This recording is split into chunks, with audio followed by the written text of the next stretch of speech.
Tarzan and the Diamond of Asher.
Tira, queen of the Hesse Hare, offers Tarzan and his friends their freedom in exchange for the father of diamonds, the Hesse-Harian talisman.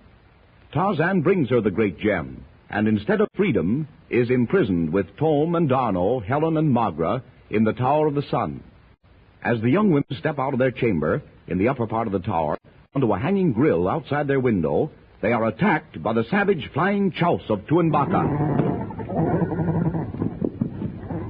Huge monsters, descendants of the prehistoric pterodactyls, swoop down on widespread wings.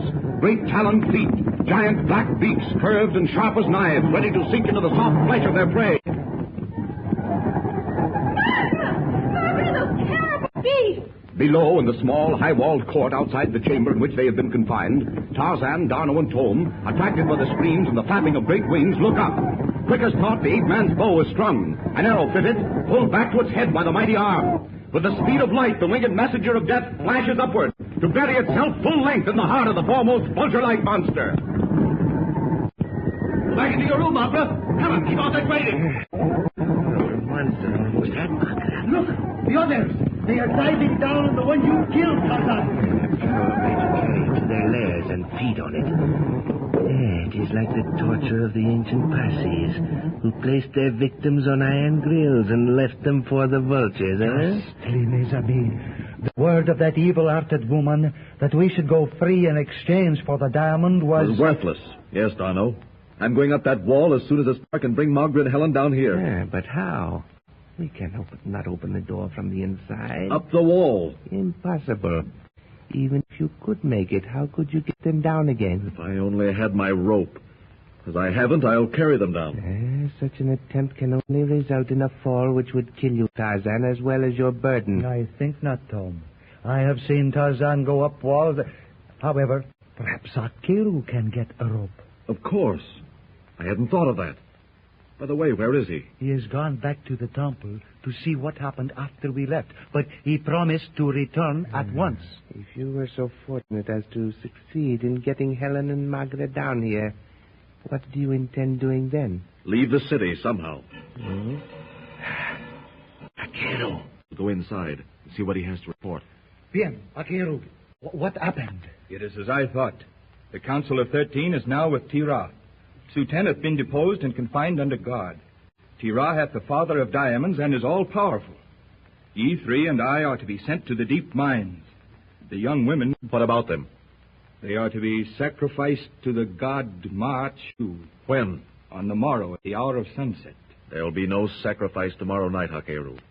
Nor are we going to those mines. What canst thou do, Tarzan? Get out of this city. Escape. I would help ye to escape. To escape the wrath of Tira, my friend. Hast thou a plan? Hakeru, can you get hold of a long rope? Aye, after dark. What wouldst thou with a rope? I am going up the wall to the grating and let Helen and Margaret down here. 'Twere easier to use the stairs. But we cannot open the door to get to them. If Hakeru were to leave the doors open on his departure... Oh, I see. If I help thee to escape, O Tarzan, wilt thou in turn help me to recover the father of diamonds from Tira? so that I may restore it to the rightful and legitimate ruler of Hesperia, the Artef Suten? How can we help you? If Hakeru will get me into Tira's quarters unobserved, I will vouch for the return of the diamond. Sakare Tarzan, he is right. You remember you remained behind to see where Tira concealed it when she sent us through the passage to Sutan's quarters? Right. Then while I go after Helen and Margaret, Tom will get the diamond. And what of Brian Gregory? I had forgotten him for the moment. He'll have to be brought here. He can do ye no good in his present condition. But is there no way that spell can be broken? Yes, there is a way, Paul Darno. How? In the golden disc behind the Father of Diamonds there is a cavity. It containeth a phial wherein is a liquid, the formula known only to the priesthood. If some of that liquid were forced between Brian Gregory's lips... The more reason why we must have the diamond. Can you get Brian Gregory out of that temple, Hakeru? It may perhaps be done with the help of one man. I shall go to him. He may be relied upon. But Atan Tom, the golden disc is weighty. How wilt thou carry it alone? He's right, Tom. You can't handle it. Mais, rappelez-vous, it took 3 of Tira's men to carry it. Yes, I suppose you are right. I could manage it alone, but 2 of us, Darno and I... Darno will go with you. When you get the disc, bring it here. Nay, O Tarzan. I shall take Brian Gregory to the Sanut, which will carry ye to the rim of Tuanbaca. Atan Tom and Darno will bring the Father of Diamonds there. And thou, Tarzan of the Apes, must await us there with Helen Gregory and the maid, Margaret. Right. Too many of us leaving this place together might attract attention. Yes, that's better, Hakeru. As soon as you are out, I'll go after Helen and Margaret. Then the plan is for all of us to meet at the Sanut car? And may auspicious omens guide our movements. We'll do our best, Tom, and let the omens take care of themselves.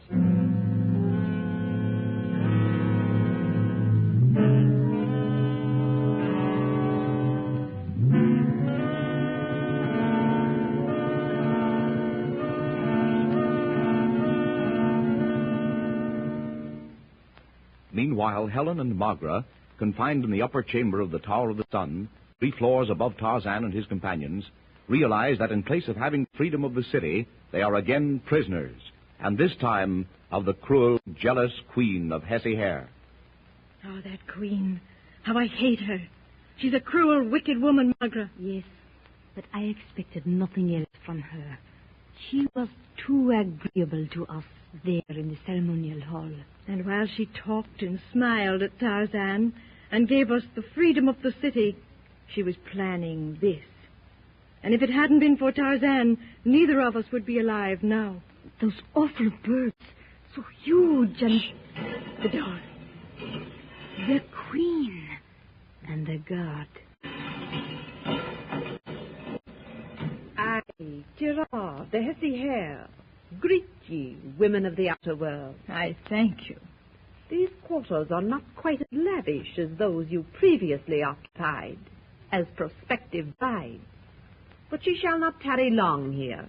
We thank you again. Our former quarters were not of our choosing. We would have been better pleased had we been left with our friends.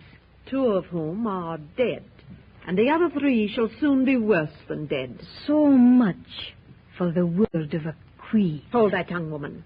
Speak when thou art spoken to. I come to tell ye 2 that on the morrow, at the hour of sunset, ye are to be offered to Ma-Chu, the Father of Diamonds, in sacrifice. Thank you so much for the information. Yeah, you are a wicked woman.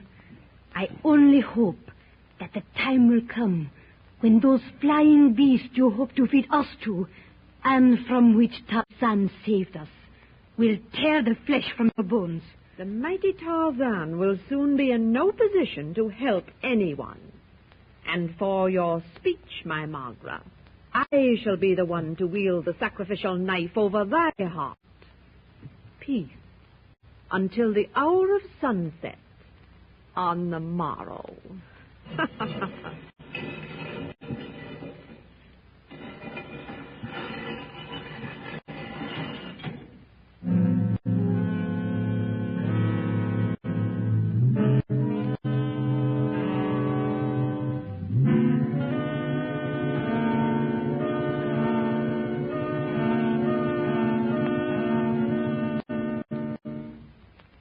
narrow, dark alleys and dim-lit streets, Hakeru, Tom, and D'Arnot make their way quickly to a dark building near the great temple of Ma-Chu. At the pressure of the Hesperian's hand, a bronze door swings open. At a sign from Hakeru, they descend a dark stone stairway, pass through a long, narrow tunnel illuminated by the blue-flamed lamps, ascend a second flight of stairs, to enter at last a high-vaulted, gloomy corridor. A few quick, cautious paces, and they pause before a narrow bronze door concealed by a projection in the wall. Ye are now in the temple of Ma-Chu. Behind this door lieth a passage used only by the queen herself. It leadeth directly to Tira's inner chamber. Good. We return the way we came? Aye. It is the longer way, but ye are less likely to be met by temple guards or priests. The house through which we came belongs to a member of the Council of 13. Only he useth the passage. Go ye now, and may the gods of Hesi-Heria be with us this night. We should be amen. Come, D'Arnot. Bon chance, Hakeru. Good luck.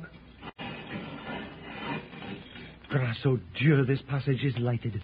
We at least can see what is before us. If only Tira is not in that inner And chamber. let us hope that she has not removed the diamond from where you saw it. Tonnerre, I wish I had mine automatique. Well, there should be weapons in Tira's room. One of those bronze swords, or at least a knife. However, I still have my pistol. Écoutez. Tom. There, Barlow, look there. A snake in the middle of the passage. A great cobra.